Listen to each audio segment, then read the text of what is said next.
पुराण की गपोड़ों का खंडन दयानंद सरस्वती ने किया तो दयानंद सरस्वती वामपंथी हो गए। जो श्लोक शायद आप अपने परिवार के में बैठ करके न सुन पाए वो मुझे यहाँ बोलने पड़ रहे हैं, क्योंकि बोलना मेरी मजबूरी हो गई है। और भगवान ने उसके मुंह में अपना चबाया हुआ पान दे दिया। वे अपने वक्षस्थल को दूसरी स्त्रियों के वक्षस्थल से दबा दें।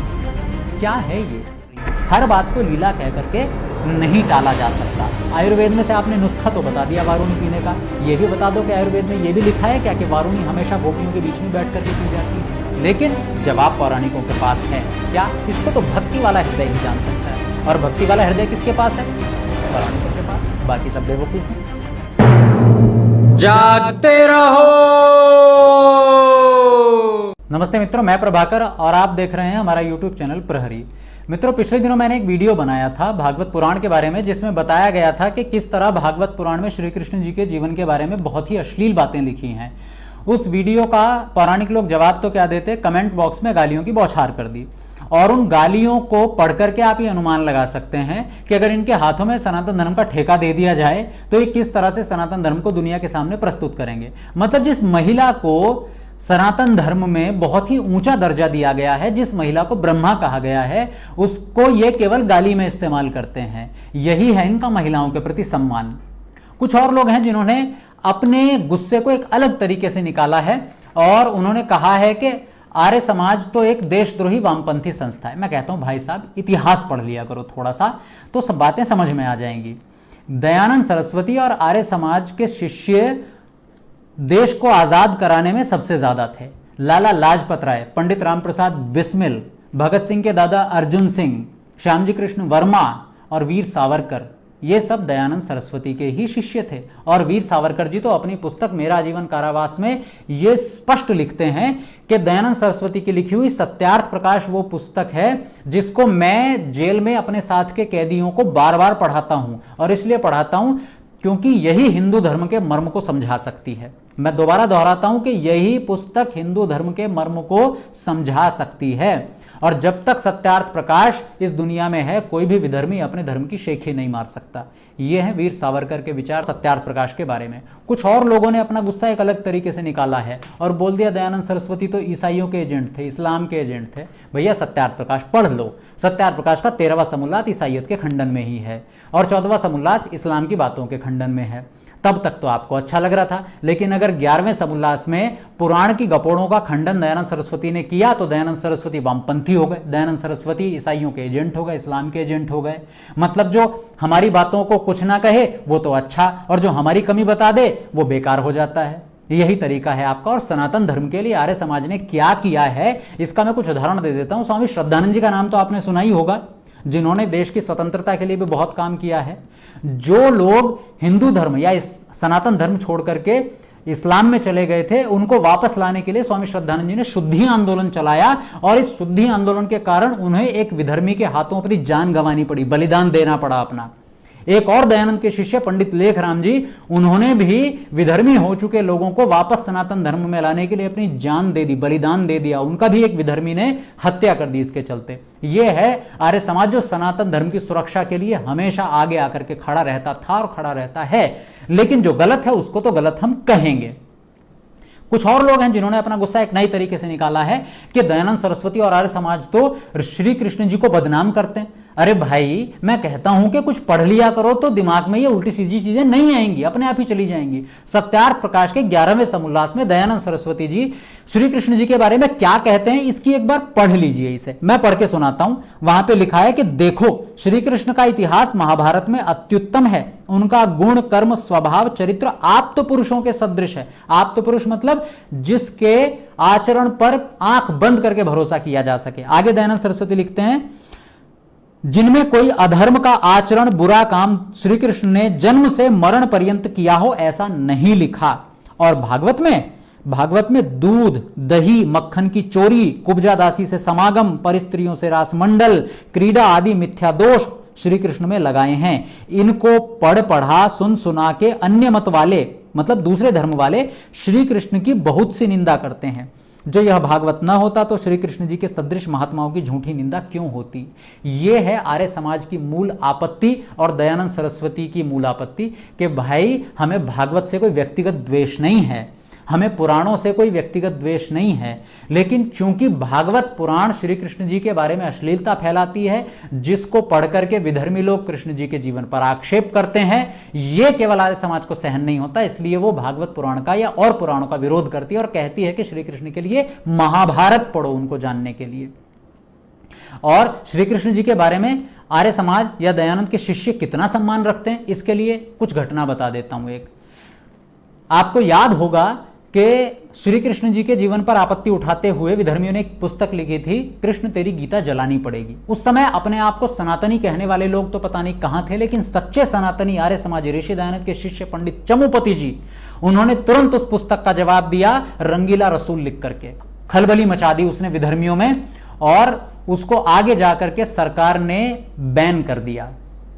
लेकिन केवल इतना ही नहीं हुआ, उस किताब को छापने वाले महाशय राजपाल जो ऋषि दयानंद के शिष्य थे, उनकी हत्या कर दी गई, उन्हें अपना बलिदान देना पड़ा। यह है आर्य समाज जो श्री कृष्ण जी के सम्मान के लिए अपने बलिदान तक दे चुका है।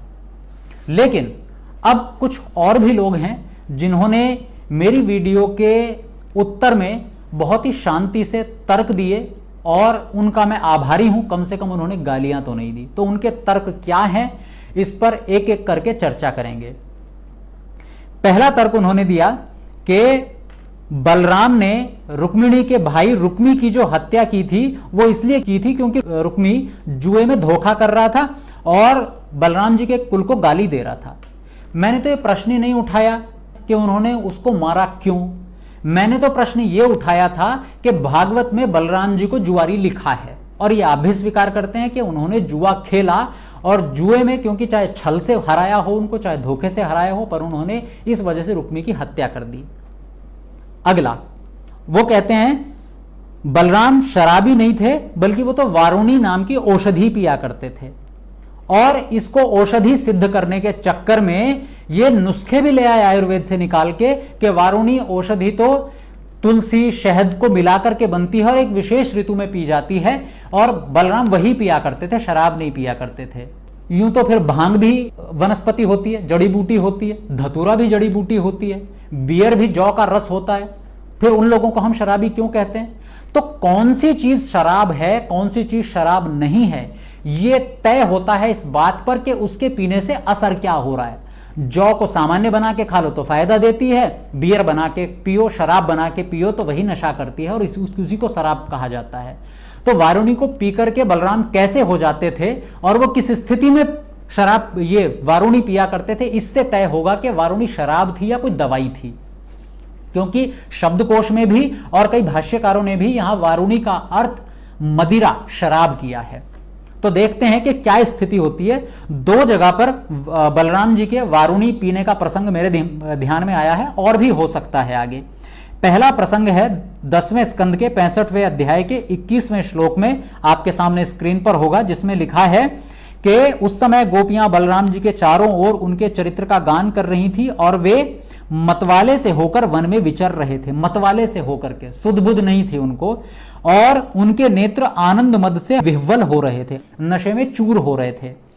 अगला प्रकरण आता है 10वें स्कंद के 67वें अध्याय के 9वें और 10वें श्लोक में, जिसमें द्विविद नाम का एक वानर आकर के उत्पात मचाता है और वो देखता है कि यदुवंश शिरोमणि बलराम जी सुंदर सुंदर युवतियों के झुंड में विराजमान है, गोपियों के बीच में है। उनका एक एक अंग अत्यंत सुंदर और दर्शनीय है और वक्ष स्थल पर कमलों की माला लटक रही है। अगले श्लोक में कहते हैं 10वें में, वे मधुपान करके मधुर संगीत गा रहे थे और उनके नेत्र आनंद उन्माद से विह्वल हो रहे थे। आनंद उन्माद मतलब उनकी आंखें नशे में चूर थी। उनका शरीर इस प्रकार शोभायमान हो रहा था मानो कोई मदमत्त गजराज हो, जैसे हाथी नशे में चूर होता है, बिल्कुल वैसे ही वो थे और गोपियों के बीच में थे। तो ऊपर वाला जो प्रसंग है उसमें भी वो गोपियों के बीच में है और नशे में चूर हैं, और नीचे वाले प्रसंग में भी गोपियों के बीच में है, नशे में चूर है। मैं कहता हूं ऐसी कौन सी दवाई है जिसको पी करके नशा होता है, या फिर जंगल में जाकर के ही पी जाती है, या गोपियों के बीच में बैठ करके ही पी जाती है? आयुर्वेद में से आपने नुस्खा तो बता दिया वारुणी पीने का, यह भी बता दो कि आयुर्वेद में यह भी लिखा है क्या कि वारुणी हमेशा गोपियों के बीच में बैठ करके पी जाती है? लेकिन नहीं, आपके पास तर्क है, और तर्क क्या है मैं दे देता हूं कि जो बलराम थे वो तो भगवान के अवतार थे, वो तो शेषावतार थे, वो तो कुछ भी कर सकते हैं, उनको तो कुछ असर नहीं पड़ता, लीला है, यही तो लीला है। ये अंतिम आपका तर्क है, इसके आगे कोई तर्क नहीं है। आगे वो सफाई देते हैं, ब्राह्मणों की पत्नियां केवल भोजन देने आई थी श्री कृष्ण जी को, कोई गलत भावना उनके मन में नहीं थी, वासना से प्रेरित होकर के नहीं आई थी वो। 10वें स्कंद के 23वें अध्याय के 23वें श्लोक में जो ये प्रकरण है कि ब्राह्मण की पत्नियां अपने पतियों के, यज्ञ करते हुए पत्नियों के मना करने पर भी वो वहां पे आई, तो जब पहले उनसे ग्वालों ने खाना मांगा तब उनको क्यों नहीं दिया? जब कृष्ण जी आए तभी उनको खाना देने गई वो, और उनके मन में क्या भावना थी, वासना की भावना थी या नहीं, ये श्लोक से पता चलता है। 23वें श्लोक में लिखा है वहां, अब यज्ञ पत्नियां नेत्रों के मार्ग से उन्हें भीतर ले जाकर मन ही मन उनका आलिंगन करती रही, इस प्रकार उन्होंने अपने हृदय की जलन शांत की। मन ही मन वो उनका आलिंगन कर रही थी, उनके शरीर के प्रति आसक्त थी, यूं ही खाना देने नहीं गई थी। अगर खाना देने की भावना होती तो बाकी जो ग्वाले थे उनको पहले ही दे देती। और महिलाओं की कृष्ण जी के प्रति और श्री कृष्ण जी के महिलाओं के प्रति या उनके साथ क्या व्यवहार रहा है, ये बाकी के श्लोकों से मैं बताता हूं। और यहां आकर के मैं कुछ सभ्य जनों से माफी चाहता हूं इस बात के लिए कि जो श्लोक शायद आप अपने परिवार के में बैठ करके न सुन पाए, वो मुझे यहां बोलने पड़ रहे हैं, क्योंकि बोलना मेरी मजबूरी हो गई है। क्या प्रकरण है, श्री कृष्ण जी पर किस किस तरह के लांछन इसमें और लगाए गए हैं, देखिए। भागवत पुराण के 10वें स्कंद के 29वें अध्याय के 46वें श्लोक में कहा गया है कि श्री कृष्ण जी गोपियों के बीच में हैं और वो क्रीड़ा कर रहे हैं। क्रीड़ा कर रहे हैं, कैसी क्रीड़ा? हाथ फैलाना, आलिंगन करना, गोपियों के हाथ दबाना, उनकी चोटी, जांघ, नीवी और स्तन आदि का स्पर्श करना। अब ये नीवी क्या होती है, ये गूगल पे सर्च करिएगा, क्योंकि मैं बोल नहीं सकता इतना गंदा शब्द।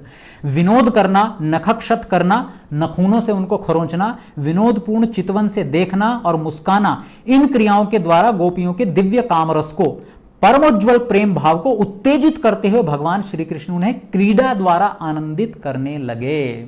यह है क्रीड़ा जो बार बार भागवत में आई है, और जिसके लिए पौराणिक लोग सफाई देते हैं कि यह क्रीड़ा का मतलब वहां कोई अश्लीलता नहीं है, क्रीड़ा का मतलब है वहां केवल खेल। और मैं ये केवल यूं ही नहीं बोल रहा हूं, मेरे हाथ में भागवत पुराण मेरे साथ में है, और जो भी बोल रहा हूं वो प्रमाण सहित भागवत में से बोल रहा हूं। आगे देखते हैं कि गोपियों के प्रति श्री कृष्ण जी के भाव भागवत में किस तरह से बताए गए हैं। आगे 10वें स्कंद के 21वें अध्याय के 17वें श्लोक में लिखा है, स्क्रीन पर आपके सामने है। उस श्लोक का अर्थ है, हमारे प्रियतम की प्रेयसी गोपियां अपने वक्ष स्थलों पर जो केसर लगाती हैं वह श्याम सुंदर के चरणों में लगी होती है, और वे जब वृंदावन के घास पात पर चलते हैं तब उनमें भी लग जाती है। ये सौभाग्यवती भीलनियां उन्हें उन तिनकों पर से छुड़ाकर अपने स्तनों और मुखों पर मल लेती हैं। कितनी कामवासनियां हैं भेलनियों के, अन्य स्त्रियों की श्री कृष्ण जी के प्रति, कि वो अपने स्तनों पर उनके पैरों की धूल मलती है और इस प्रकार अपने हृदय की प्रेम पीड़ा शांत करती हैं। ये है उनका प्रेम और यह है प्रेम की पीड़ा। इसको आप कम से कम दिव्य घोषित करने की तो कोशिश न करें। आगे क्या कहते हैं, 10वें स्कंद के 32वें अध्याय के 5वें श्लोक में श्री कृष्ण जी गोपियों के बीच में बैठे हैं, तो अलग अलग गोपी अलग अलग तरह से उनके साथ में क्रीड़ा कर रही है। तो वो कैसी है, तो तीसरी सुंदरी ने भगवान का चबाया हुआ पान अपने हाथों में ले लिया। चौथी गोपी, जिसके हृदय में भगवान के विरह से बड़ी जलन हो रही थी, बैठ गई और उनके चरण कमलों को अपने वक्ष स्थल पर रख लिया। अगला श्लोक 10वें स्कंद के 33वें अध्याय का 13वां श्लोक, जिसमें कहा गया कि उस गोपी ने अपने कपोलों अर्थात गालों को भगवान श्री कृष्ण जी के कपोलों से सटा दिया और भगवान ने उसके मुंह में अपना चबाया हुआ पान दे दिया। हद कर दी यहां पर तो अश्लीलता परोसने की। इस तरह से श्री कृष्ण जी का सम्मान करेंगे, इस तरह से हम उनके चरित्र को दुनिया के सामने रख पाएंगे। आगे अगला श्लोक देखिए, इसी से अगला 14वां श्लोक, जब वह बहुत थक गई तब उसने अपने बगल में ही खड़े श्याम सुंदर के शीतल कर कमल को अपने दोनों स्तनों पर रख लिया। अब इसको भी सिद्ध कीजिए कि यह भी दिव्य है, यह भी लीला है। अगला श्लोक 10वें स्कंद के 29वें अध्याय का 41वां श्लोक, तुम्हारे मिलन की आकांक्षा की आग से हमारा वक्ष स्थल जल रहा है, तुम अपनी इन दासियों के वक्ष स्थल और सिर पर अपने कोमल कर कमल रखकर इन्हें अपना लो, हमें जीवन दान दो। अब ये वक्ष स्थल क्या होते हैं, ये भी आप गूगल पे सर्च कर सकते हैं अगर आपको नहीं पता, और पता हो तो आप समझ गए होंगे कि बात अश्लील चल रही है कि दिव्य चल रही है कि लीला चल रही है। हर बात को लीला कह करके नहीं टाला जा सकता। और ये जो मैं पढ़ रहा हूं ये गीता प्रेस गोरखपुर से छपी हुई पुस्तक है। मेरा किया हुआ अपना अर्थ भी नहीं है और एक भी शब्द मैंने बदला भी नहीं है, ज्यों का त्यों बता रहा हूं। अगले प्रकरण में तो हद ही कर दिया भागवत पुराण वाले ने, जहां पे कोई गोपियां भी नहीं हैं, श्री कृष्ण जी भी गोपियों के साथ में नहीं हैं, अलग हैं, तो भी कितनी गंदगी से, कितनी अश्लीलता से एक वर्णन दिया गया है कि सूर्य ग्रहण एक बार लगा तो सब राजा आदि एक जगह पे इकट्ठे हुए, तो सब लोग आपस में मिल रहे थे। तो उस प्रकरण का एक श्लोक है 10वें स्कंद के 82वें अध्याय का 16वां श्लोक है। ध्यान से पढ़िएगा और मुझे माफ कीजिएगा क्योंकि ये मैं नहीं लिख रहा हूं, सीधे भागवत लिख रही है। वो लिखते हैं, पुरुषों की भांति स्त्रियां भी एक दूसरे को देखकर प्रेम और आनंद से भर गया। वे अत्यंत सौहार्द, मंद मंद मुस्कान, परम पवित्र तिरछी चितवन से देख देखकर परस्पर भेंट अखबार भरने लगी। वे अपनी भुजाओं में भरकर केसर लगे हुए वक्ष स्थल को दूसरी स्त्रियों के वक्ष स्थलों से दबाती और अत्यंत आनंद का अनुभव करती। आप इस पंक्ति पर ध्यान दीजिए कि वे अपने वक्ष स्थल को दूसरी स्त्रियों के वक्ष स्थल से दबाती। क्या है ये? क्या ये सीधे सीधे समलैंगिकता को बढ़ावा नहीं है? अब इसको भी आप बताइए कि नहीं नहीं, अरे अरे अरे अरे, भागवत में ऐसा थोड़ा ही है। ये तो बता रहे हैं कि स्त्रियों ने कितने प्रेम से आपस में मिलाप किया। नहीं दीजिए ऐसा तर्क, और इसको भी डिवाइन सिद्ध कीजिए, इसको भी दिव्य सिद्ध कीजिए कि इसको भी आम आदमी नहीं समझ पाएगा। ये तो भगवान है, भगवान के अवतार है, ये तो लीला है, और लीला करने वाले भगवान के लिए सब कुछ माफ होता है। वो तो उनको समझने के लिए तो भक्ति वाला हृदय चाहिए, कोई भक्ति समझ सकता है। भक्त कौन? ये खुद पौराणिक तय करेंगे। भक्त हम, बाकी सब तो बेवकूफ हैं। आगे और देखिए प्रकरण। आगे वो कहते हैं कि गोपियों ने जिस समय नग्न होकर नदी में स्नान किया तो कृष्ण जी ने उनके सुबह सुबह कपड़े चुरा लिए। तो पौराणिक लोग तर्क देते हैं कि कपड़े उन्होंने तो केवल इसलिए चुराए थे, ये शिक्षा देने के लिए कि भाई नग्न होकर के नदी में स्नान नहीं करना चाहिए। कृष्ण तो महज 8 साल के बच्चे हैं, उनके अंदर काम वासना कहां से हो सकती है? वो तो केवल शिक्षा देना चाह रहे थे। वाह, क्या गजब तरीका है शिक्षा देने का। 8 साल के बच्चे में वासना तो नहीं है, लेकिन उसको यह पता है कि शिक्षा कैसे देनी है। और आगे देखिए, उनको यह भी पता है, जब वो आगे गोपियां कहती हैं कि हमें आपके प्रति आसक्ति है और हम आपके साथ कुछ रात बिताना चाहते हैं, तो श्री कृष्ण भागवत में उनको यह आश्वासन दे देते हैं कि ठीक है, आने वाली शरद ऋतु में तुम मेरे साथ रात्रियों में विहार करोगी। विहार वही जो पहले क्रीड़ा का जो तरीका पहले बताया जा चुका है। तो अगर श्री कृष्ण जी के मन में वासना पैदा नहीं हुई 8 साल की उम्र में, तो वो अगली आने वाली जो शरद ऋतु की रात्रि है उसमें समागम करने का या विहार करने का आश्वासन क्यों देते हैं?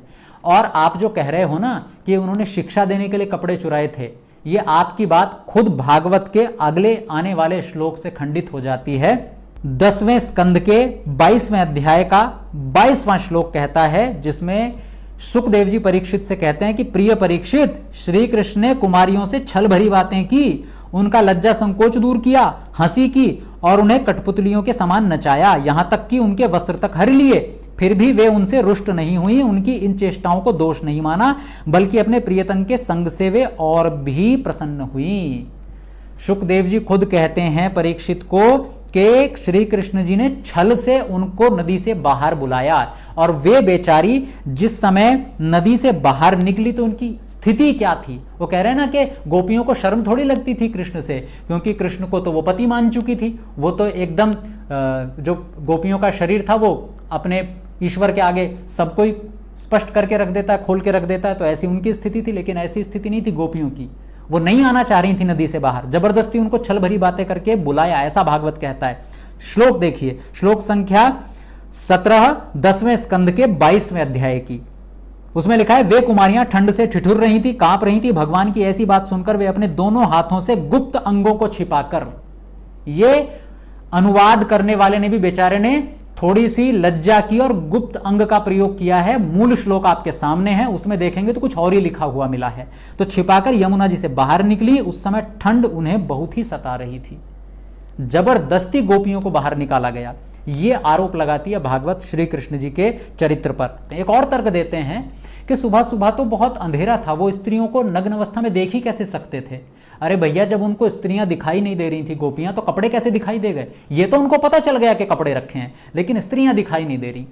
तर्क मतलब कहीं से भी उखाड़ करके ले आते हैं। अगर दुर्जन तोष न्याय से इसको ठीक मान भी लें तो श्री कृष्ण जी गीता के 3 अध्याय के 23वें श्लोक में एक बात खुद कहते हैं। श्लोक है, यदि ह्यहम न वर्तेयम जातु कर्मण्यतंद्रितः मम वर्तमानु वर्तन्ते मनुष्याः पार्थ सर्वशः, कि हे अर्जुन, अगर मैं सावधानी से अपने कर्मों को न करूं, एक एक पैर छान करके न रखूं, तो फिर जो लोग मुझे देख करके चल रहे हैं, मुझे आदर्श मान के चल रहे हैं, वो लोग अपने कर्मों से भटक जाएंगे। श्री कृष्ण खुद इस बात की चिंता कर रहे हैं। तो फिर वो भागवत पुराण के हिसाब से इतनी अश्लील हरकतें कैसे कर सकते हैं? इसलिए दयानंद सरस्वती कहते हैं, भागवत छोड़ो, पुराण छोड़ो और महाभारत पढ़ो श्री कृष्ण जी को जानना है तो।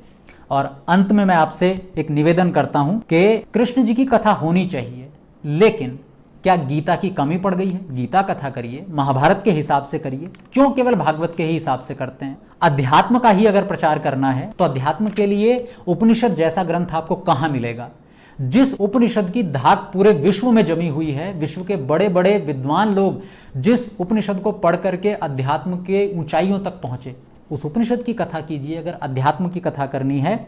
लेकिन अगर आप अध्यात्म को भागवत से समझाना चाह रहे हैं तो यह सनातन धर्म का नुकसान ही होगा, प्रचार तो बिल्कुल नहीं हो सकता। और मैं तो कहता हूं कि सनातन धर्म को आर्य समाज ही वास्तव में मानता है, क्योंकि सनातन क्या, जो हमेशा रहे। मैं तो कहता हूं अगर सनातन धर्म को सुरक्षित रखना है तो इन पाखंडों को छोड़ करके वास्तव में सनातन धर्म को कपिल, कणाद, जैमिनी, भास्कराचार्य, वराह मिहिर, इनके हिसाब से सनातन धर्म को देखना पड़ेगा। नहीं तो हाल वही होगा जो Iran, Cambodia, Vietnam, Malaysia, Indonesia, Philippines, Afghanistan, Nepal, Bhutan, Thailand, Tibet, Pakistan, Bangladesh और म्यांमार, श्रीलंका में हुआ। एक भी जगह सनातन धर्म का अस्तित्व नहीं है आज। किस वजह से? केवल इन्हीं पाखंडों की वजह से। और केवल यही नहीं, भारत के ही कुछ बहुत सारे ऐसे इलाके जिनमें मिजोरम, नागालैंड, मेघालय, पंजाब, अरुणाचल प्रदेश, बंगाल, केरल और हरियाणा का मेवात लेटेस्ट अभी चल रहा है, सब जगह से सनातन धर्म गायब होता जा रहा है। क्यों? क्योंकि सनातन धर्म के नाम पर आपने वर्ण व्यवस्था जैसी उच्च व्यवस्था को छोड़ करके जाति व्यवस्था को बढ़ावा देना शुरू किया, शूद्रों का बेवजह अपमान किया, उनको पढ़ने नहीं दिया गया, तो उन लोगों को कुछ ने ईसाई बना लिया, कुछ ने मुसलमान बना लिया, कुछ अभी बौद्ध बन रहे हैं। लेकिन अगर यही हाल रहा तो एक दिन सिमटते सिमटते सिमटते केवल सनातन धर्म एक थोड़ी सी जगह पे रह जाएगा। अब भी समय है, सुधर जाइए, समझ जाइए, हमारे दोष हैं, हम उनको आगे बढ़ करके स्वीकार करें और अपनी कमियों को दूर करें ताकि सनातन धर्म का वास्तव में प्रचार कर सकें। और अंतिम में चलते चलते हम अपनी किसी भी गलत बात को सदैव स्वीकार करें, और मैं भी स्वीकार करते चलता हूं। पिछली वीडियो में जो मैंने कहा था कि बलराम ने यमुना नाम की महिला के साथ बलात्कार किया था, तो वो एक टीका के हिसाब से कहा था यमुना महिला ना होकर के एक नदी है, बाकी सब यथावत वैसा का वैसा ही है। बहुत बहुत धन्यवाद।